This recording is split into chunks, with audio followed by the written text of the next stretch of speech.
तो हेलो दोस्तों, आज ये वीडियो देखने के बाद आप अपने जीवन में लोभ मुक्त हो सकते हैं। तो चलिए शुरू करते हैं। बुद्ध के शिष्यों में एक शिष्य था अनाथ पिंडक। वह धनी व्यक्ति था। उसका यह नाम इसलिए पड़ गया था कि वह रोज़ सुबह सुबह अपने घर के बाहर अच्छा भोजन बनाकर बैठ जाता था। उसके पास जो आता था उसे वह खिलाता था। वह अनाथों के पिंडक को भरता था, अर्थात सबका पेट भरता था। इसलिए उसका नाम अनाथ पिंडक पड़ गया। वह अपने काम और नाम से प्रसिद्ध हो गया था। उसका यश दूर दूर तक फैल गया था। बुद्ध ने भी उसकी व्याख्यान सुन रखी थी। बुद्ध उन दिनों अपने हजारों सन्यासी भिक्षुओं के साथ वैशाली नगर में उपदेश दे रहे थे और लोगों को असीम शांति प्रदान कर रहे थे।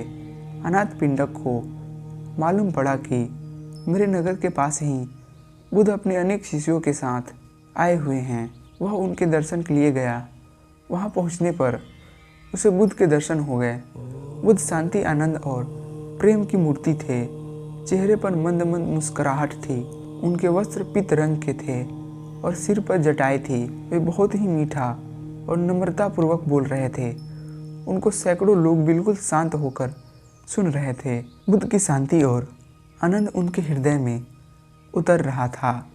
सत्संग समाप्त हुआ। अनाथ पिंडक करीब आया, बुद्ध के चरणों में नमस्कार किया और कहा, मैं अनाथ पिंडक हूँ, कहो कैसे आए। मैं चाहता हूँ कि आप मेरे नगर में पधारे।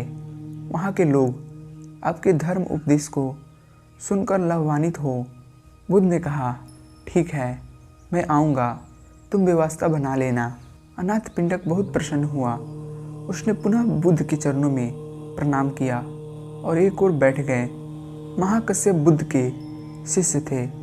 उन्होंने अनाथ पिंडक को समझाया कि हम यहाँ पर हजारों भिक्षु हैं, तो किसी एक के घर में तो रुकना असंभव नहीं हो पाएगा। इसलिए अच्छा यह रहेगा किसी खुले बाग बगीचे में व्यवस्था कर लेना। हम जैसे लोग भगवान के लिए एक छोटी सी झोपड़ी बना लेंगे और हम भिक्षु उनके आसपास रुक जाएंगे।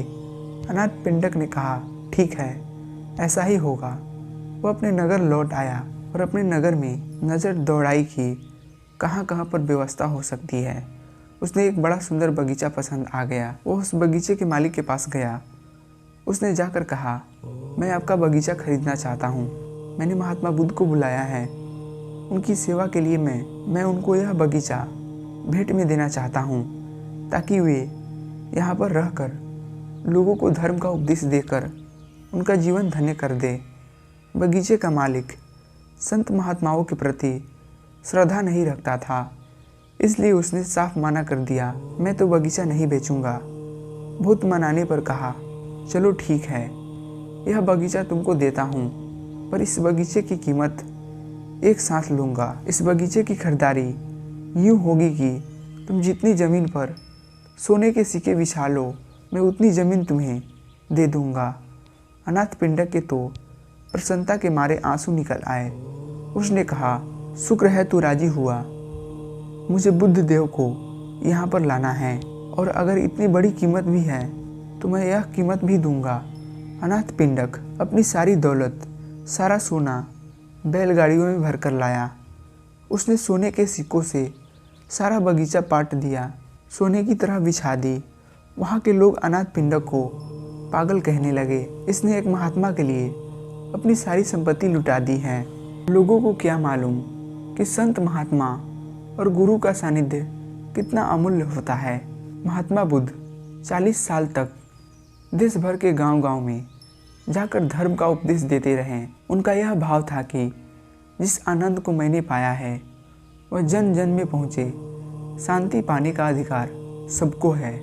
वे घर घर जाकर ज्ञान का दीपक जलाना चाहते थे। उन्होंने जीवन भर अनेक दीपक जलाए। उनके उपदेश से अनगिनत लोगों का मन निर्मल हो गया।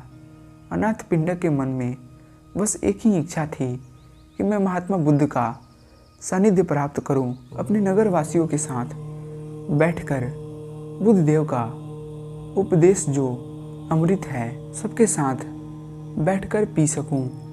बगीचे के मालिक ने देखा कि सारा बगीचा सोने के सिक्कों से पटा पड़ा है।